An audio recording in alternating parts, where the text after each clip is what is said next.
And let me tell you, on the ward in Newham Hospital, it was full of children with mental or physical disorders from first cousin marriages, many of whom were 2 years old and had never been home.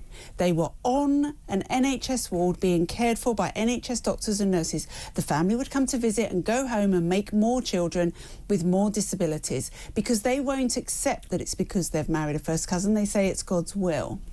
And we looked at this, a group of us with some MPs, and it was decided way back then that it was too politically sensitive to take forward.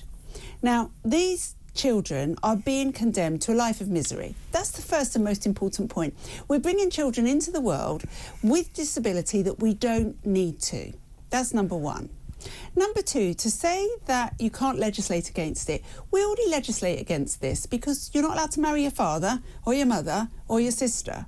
So it doesn't take much more to just add to that list or your first cousin. For the same reasons that those kind of marriages are likely to cause childbirth defects. Yes, because you're bringing together genes that should meet somebody else's gene that's okay. But when you keep it in the family, it's more likely to meet the same gene that's defective.